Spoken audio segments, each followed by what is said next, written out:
It was late afternoon, the sky was painted gold, and the wind carried that familiar earthy scent I hadn't smelled in weeks. I was finally back on my land. Not just land.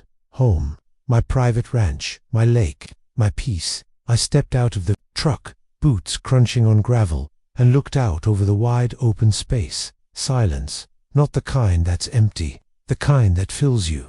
I grabbed my gear and walked toward the lake slowly, like returning to something sacred. Setting up camp felt like a ritual. Tent staked, firewood stacked, everything in its place. I didn't need much, just a place to sleep, something to cook with, and the stars above me. The city had been loud, messy here. Everything made sense. When the fire caught, its crackle echoed softly off the lake. That sound, that warmth, that light, it meant I had arrived not just physically, but mentally. I was here, present, still. But peace doesn't always last. I heard her before I saw her footsteps. Not careful ones, bold, sharp. A woman emerged from the trail, arms crossed, chin raised. She didn't smile. She didn't greet me. She just said cold and firm, "You can't camp here. This is HOA property." I stared at her, steady.com, and then I replied, "No, this is my property. I own this land, every inch of it, including the lake." She didn't believe me. Didn't even pause to think. Instead, she pulled out her phone. "I'm calling the police now." Most folks might get angry, start yelling. Not me. I stayed still, because I knew the truth and I had the paperwork to prove it. She paced while she made her call, talking loud, exaggerating her words. "Suspicious man. Possibly dangerous. Trespassing on HOA land. Dangerous. Lady." I was cooking sausages by a lake. Minutes passed. The night got darker. And then dash headlights. Two officers stepped out, hands on their belts, flashlights on.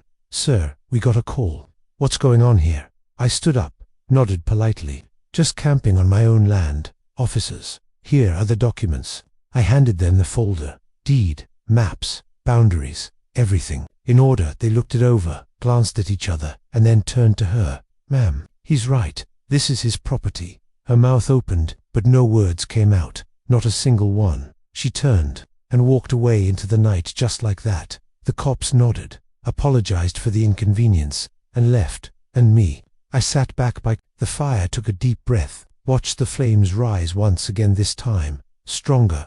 Above me, the stars returned to their places. That night, I didn't just claim my space, I reclaimed my peace. Because sometimes, peace isn't given, it's earned, and sometimes, it's defended.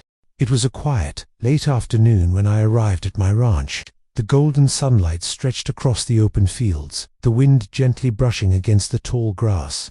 After a long stretch of hectic days and city noise, I was finally back where I belonged. My private lake, my land, my peace. I parked the truck and stepped out, breathing in deep. The scent of pine and damp earth filled my lungs. It was all familiar, the rustling leaves, the chirping birds, the slow rhythm of nature. I could already feel the tension leave my shoulders as I walked toward the lake with my gear in hand. Setting up the tent was second nature. I'd done it countless times before, but every time still felt like the first. I laid down my gear, staked the corners, and stretched out the canvas. Simple things felt meaningful out here. Even the act of unrolling a sleeping bag had weight to it. This was my space, untouched, uninterrupted. As the sun dipped lower, I gathered some dry wood and lit the fire. The flame flickered and caught, crackling quietly in the fading light. The lake shimmered with the last of the day's glow, and I sat there, no phone, no emails, no distractions, just me and the sounds of the wild. Peace like this is hard to come by, and I'd earned it. But as night crept in and the sky turned to ink, I heard something unusual. Footsteps. Not animal, human. They came from the path behind the trees. I stood up. A woman approached. Maybe in her late 40s, dressed like she was out for a nature walk, but walking like she owned the place. Her face said it all. She wasn't here for a chat. She didn't introduce herself. She didn't ask if I needed help. She simply said, "You can't be here. This is HOA property." I blinked. I wasn't in the mood for games. "No, ma'am," I replied calmly. "This is my land. I own this entire ranch, including the lake." She scoffed. "We manage this area. You're not authorized to camp here."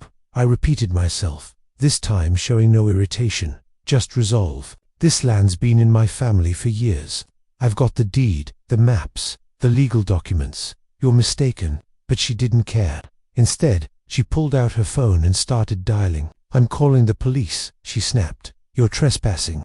I didn't flinch. Let them come, I thought. Let the truth speak for itself. She walked off to the side, phone pressed to her ear, talking loud enough to make sure I heard every word. "Yes, there's a man camping illegally. Yes, I think he's dangerous. No, I don't think he should be here. Dangerous." I shook my head and sat back down. I had nothing to prove to her, but I wasn't going anywhere. I reached into my bag and pulled out the file I always kept on me when visiting the property.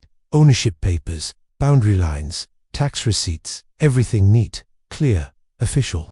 I placed it on the fold-out table beside me and waited. 15 minutes later, headlights appeared on the trail. The cops approached cautiously, as they should. One officer greeted me, the other scanned the area. They asked what I was doing here. "I'm camping on my own land," I said calmly.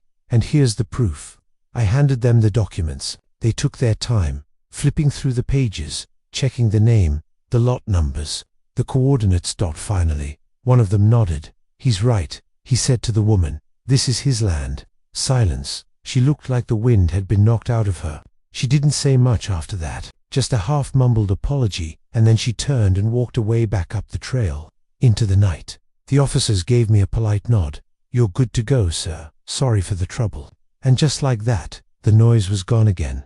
I sat back, by the fire. The flames danced, a little taller now, as if celebrating justice. The sky above me sparkled with stars. I leaned back, pulled my hat down low, and smiled. Sometimes, peace doesn't just exist, has to be defended. And tonight, I'd done just that.